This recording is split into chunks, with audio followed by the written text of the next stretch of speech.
Hi, welcome back to the Takacs McGinnis Elder Care News Hour. I'm Barbara McGinnis, and in today's episode we're talking about scams, financial exploitation, and how to protect yourself, how to avoid becoming a victim, and what to do if you have been victimized. And I'm Tim Takacs, and in this segment we are going to speak with Adult Protective Services. What role does Adult Protective Services play in protecting seniors from scams and financial abuse? And what better person to speak to today than Renee Bouchillon, who is the Executive Program Director of Adult Protective Services. Welcome, Renee. Thank you. And tell us a little bit about Adult Protective Services. That's a state program, is that right? It is. And you're the Program Director. Yes, sir. Over all however many counties that we have, right? Correct. So what services does APS, and I'll call it APS, Adult Protective Services, provide? We are charged with accepting reports of abuse, neglect, and exploitation of vulnerable adults, and also investigating those allegations of abuse, neglect, and financial exploitation. When you've done an investigation, what happens then? Well, once we receive the report, we'll notify law enforcement, the local district attorney's office, and a licensing agency if it happens to be allegations inside a licensed or unlicensed facility. Then we will make a visit to go see the vulnerable adult, interview the alleged victim to see what he or she says about the allegations. We may also talk with friends, family, professionals. We might gather medical records, bank records, things like that. We'll complete a safety assessment, as well as offer any services that the adult may need for protection. So the role of Adult Protective Services, is what I'm hearing, is an investigative agency. It's a sort of a place for one-stop place for people to call if they're concerned about a vulnerable adult, maybe even themselves. Yes, sir. And so the APS does an investigation, and then it's referred out to maybe law enforcement or maybe Department of Human Services or somebody like that. Is that kind of a good sort of summary? Right.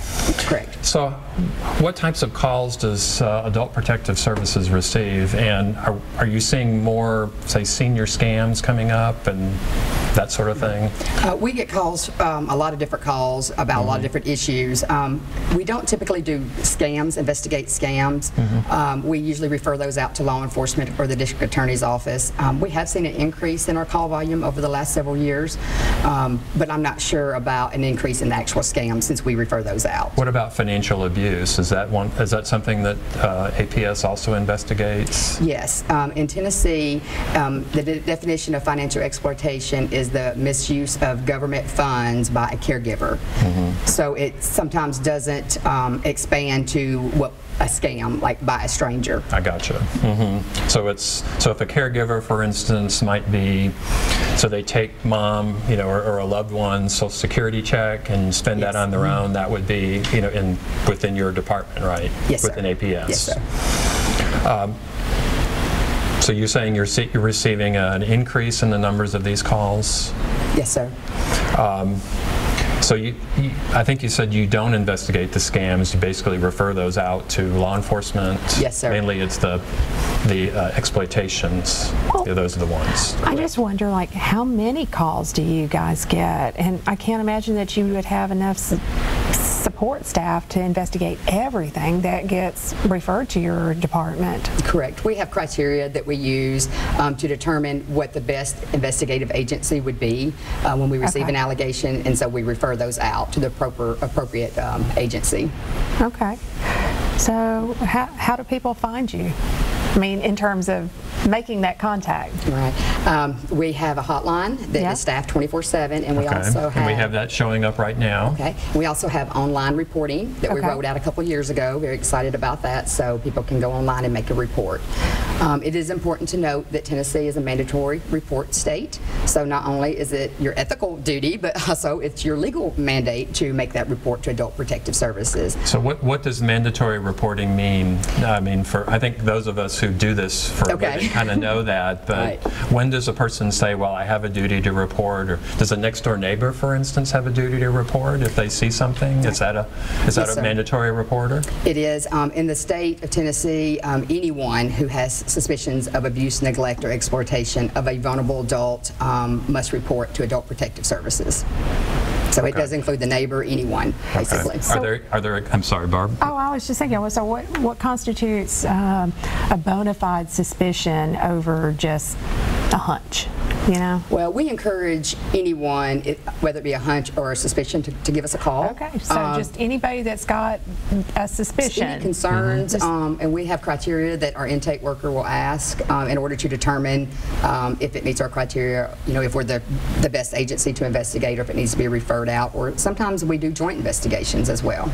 So that should make the caller feel better that if they don't have to investigate it, they don't necessarily have to bring to you facts, they have to bring a reasonable suspicion, and it's your staff that has the professional responsibility then of sorting out what's real and credible, and what to do with that information, who else to report it to. Correct. And the calls are anonymous, as I understand. Well, is that right? they're confidential. The people, anyone that makes a report is confidential. We will take anonymous calls. We do encourage the person to leave their name and number because it is confidential, so the investigator could call back if they had any questions. I see. Things like that. We'll also call back to let them know the outcome of the investigation. Well, we all know, I guess, or we think we know, that some abuse looks intentional and obvious, but other times it's maybe really not clear. Could be like maybe neglect. So can you tell us about some of those cases? Maybe share with the audience maybe a particular case, or maybe where the APS was very, very helpful, or maybe even life-saving for someone, for an older adult. Elder abuse is pretty complex. There's a lot of different factors involved in that. We do see sometimes an elderly couple just trying to care for one another, and it's not intentional, maybe the neglect or the abuse. It's just they don't have the knowledge or the resources or a support system to know what to do to take good care of the other spouse. Yeah. So we do see that sometimes. We also do see intentional, unfortunately. We investigate, as long as they're a caregiver, it would meet our definition to investigate, and a lot of times we get reports on family members, but we have seen quite a bit of paid caregivers that also, well, and a lot of that is exploitation. We do see some neglect and some abuse, but it seems like the majority of the paid caregivers are exploitation, where they're, you know, they're going to the grocery store to buy groceries for them, and they decide to buy them $100 worth as well, that kind of thing. All right. Because we've been talking about like deliberate or an intentional exploitation, but I think what I'm hearing you say is that there are circumstances where maybe an older adult just needs help and is not getting it. Exactly. Maybe because of self-neglect, or maybe even somebody does not, maybe that's taking care of them, you know, like maybe a spouse really doesn't know what they're supposed to do. Right, and they don't know who to call. Right, so they may call, so those calls maybe wind up in your office as well. Yes, sir. So maybe they may start, do you get calls from like police departments and say you need to investigate, or? Yes, sir. Okay. We do. So maybe, for instance, if you're in Hendersonville or maybe in Metro, someone calls the police department, you know, and they say, well, that looks like an APS investigation, so you'll actually get, your office will actually get those as well. That is correct. And then we'll also turn around and refer it back to our contact at that law enforcement office. Just to make sure that they're taken care of. Yes, right, exactly. And there may be a need for a joint investigation with law enforcement and adult protective services. All right. Well, so it sounds like you're basically, it's case open until it's case closed, until there's some resolution. Is that really the way it works? That's correct. We do an investigation, and then we identify the services that would be beneficial to the client for his or her protection. It is important to note that adults have rights to self-determination, and so we do see sometimes that the adult does not want assistance. Right. If they do, of course, we still encourage them and let them know about all the available resources, but we would do an investigation, and then we'll make a referral for services. All right. Thanks. We really thank you for what you do, Renee. But it is time to take a break, and when we're going to be back, we're going to be talking with people that prosecute these cases. Stay tuned. Right.